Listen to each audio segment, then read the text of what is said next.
for us, we're going through this. Any, let's say, like probably Gen Z, they're going to have it bad.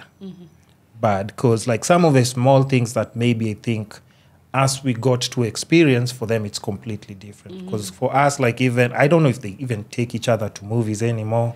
Those to small things like going to parks. I don't think those are things that kids are doing now. Walking in the estate, you know. Yeah, that was actually a date. You go, you just walk in the estates. Those things right now, it's just kids. Because if everyone has their phone, and also let's just be honest, because now phones make, let's say, or give adults or even let's say creeps access to people who are slightly, way younger.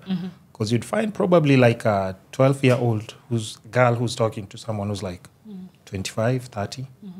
So such a person, by the time like they're 16, 17, 18, their mind, the way it's processing things, is completely different from how they're supposed to be interacting with other people, like normal for that age.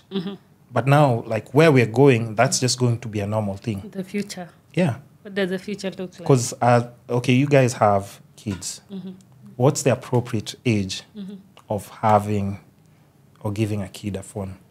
And we compare it to how old you've seen other kids, like when just using phones. And I'll tell you something about Marcy. okay. Her kids don't use phones. Really? She's so disciplined when it comes to screen time. I've never met anyone like you, by the way. I've never told you. You know, here's the thing. Yeah. You guys are putting me on the spot, and then today we'll go, and then there'll be like 7 screens in my house. The thing is, it depends on your children. It really depends on your children. Her kids thrive on media, you know. Like they'll watch something and then they're like, Mama, we want to try this. My kids thrive on being outdoors. So, and you can even have, she's talked about it, you can have 3 kids, 5 kids, and they all thrive from different things. So I can say that there's no 81 solution fits all. You have to know your kids. You have to know the kind of parents you are, and you know that your kids might have that too. In our house, we are mostly introverted.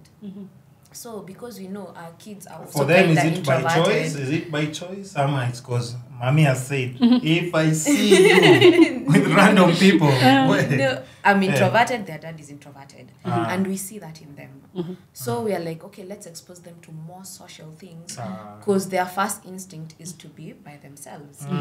They thrive outside, so let's make sure that they are outside more. So when you say that one thing fits all, you don't know the dynamics of the family, you don't know the dynamics of everything. It depends on your children. It depends on so many things.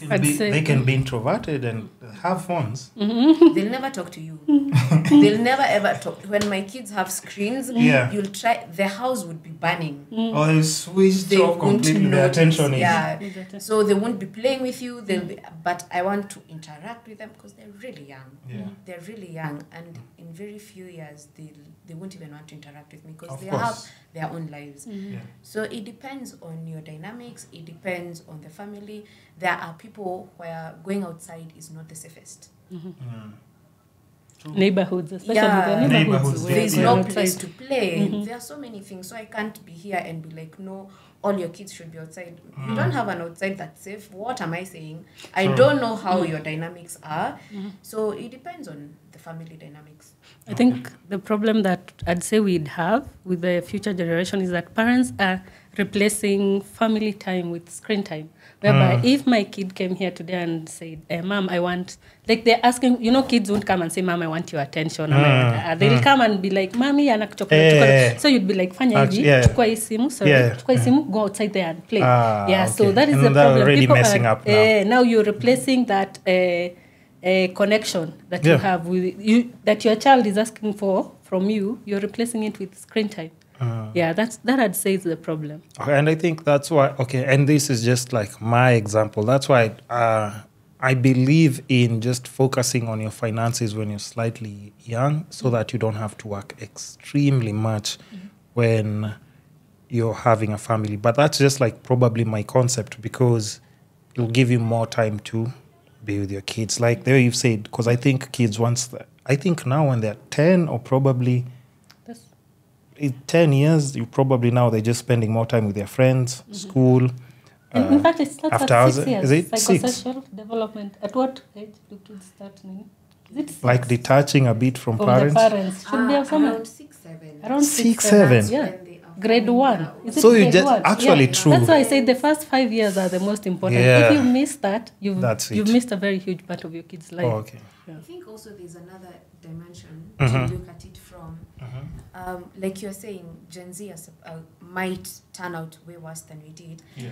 And I'd like to see in the future, hopefully we'll have made good decisions by then, the way we are giving them our phone to shut them up. So if in future she's given something to shut her off, to shut him off, that's how we are raising them. Yeah. We are raising them to know that I won't give you attention, I won't give you time, but I'll give you gifts.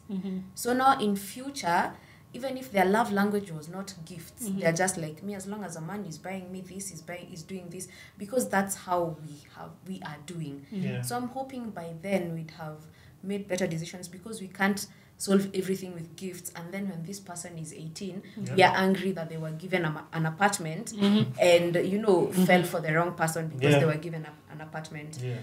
So I hope may the Lord help us do better.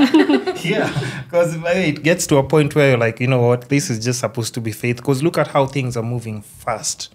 And now when you see like even just how, because I don't know whether you guys have seen like even on social media, like by 18-year-olds are already finessing people cash like online and proudly doing it.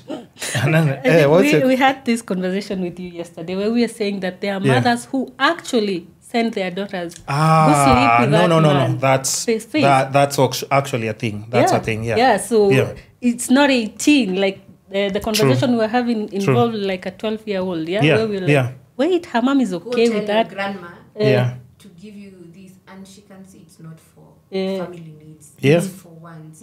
So in future, what are you going to tell your kid? You can't be like, don't marry. Actually, you'll be the parent who's like, don't worry, he's someone's husband. I'll help you get him. I'll get you. So we can't just blame our children. It's not children. Mothers play a very huge role. Actually, I think especially because I think, I don't want to say like boys are not that sensitive, but I think even if I had a boy and a girl, like I think more protection goes to like just the daughter, because like so many bad things can go wrongly. And I can only imagine like now when we have now young mothers who are actually still doing, they're outside. They're not doing like, they're not playing housewife. They're not. And playing, I'm not saying playing in a bad way. It shouldn't start being here. It's misogyny. Like, your mom playing mom is like your mom playing her role. Your dad playing his role is just like a man doing what he's supposed to be like in their household. So now if let's say your mom is always like outside partying and, she comes home, dad can't say anything to her, or maybe she comes home drunk. Because I don't know, I think I had this debate